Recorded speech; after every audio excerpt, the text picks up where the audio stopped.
si la confiance était établie, je crois que la frontière serait déjà rouverte.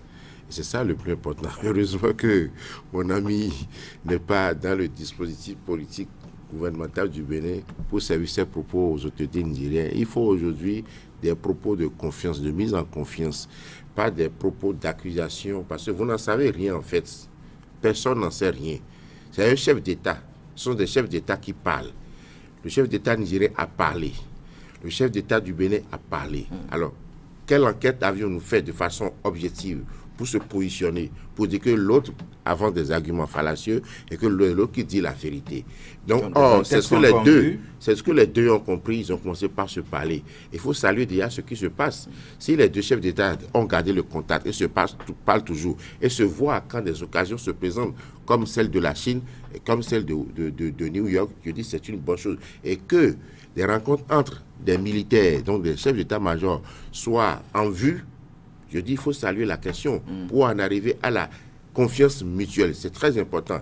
Je ne dis pas que... Défi. Oui, ça va se faire, mais il faut du temps. Il faut que le Bénin prouve au Niger sa bonne foi. Vous savez, on ne peut pas me dire que fermer une frontière, c'est quand même assez sérieux.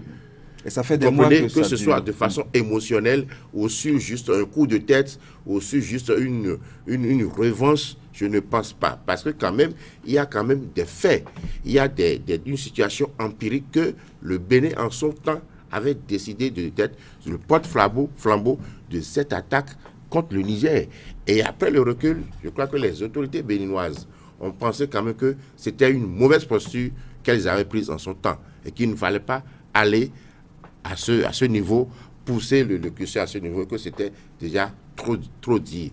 Maintenant que les autorités béninoises ont compris la question et ont engagé quand même une démarche d'apaisement, de discussion, de dialogue, de communication, je dis c'est une bonne chose. Arrêtons les accusations, on n'en est plus là, c'est déjà passé. Qui a raison, qui n'a pas raison, cela n'est plus nécessaire aujourd'hui. Dans les négociations, est-ce que ça pourrait prendre encore du temps? Mais si ça ne prend pas, vous voyez que début septembre, l'ambassadeur du Bénin a été agréé au Niger, et puis maintenant, l'ambassadeur du Niger au Bénin vient d'être agréé le 16 octobre dernier. Donc je dis que les choses sont en train d'aller mieux, et il faut travailler dans ce sens-là.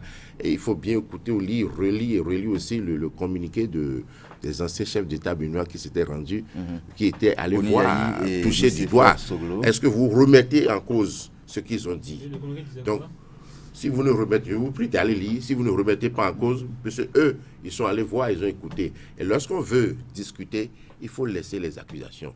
On n'en est plus du tout là. Et mieux, le gouvernement béninois ne tient pas des propos cavaliers de dénigrement envers le pouvoir nigérien, parce que si c'était le cas, les deux ne pouvaient pas discuter. Donc moi je pense qu'il faut encourager ce qui se passe aujourd'hui entre les deux nations et qu'à terme, il y ait totalement la réouverture de la frontière pour que les deux peuples continuent à se parler comme avant.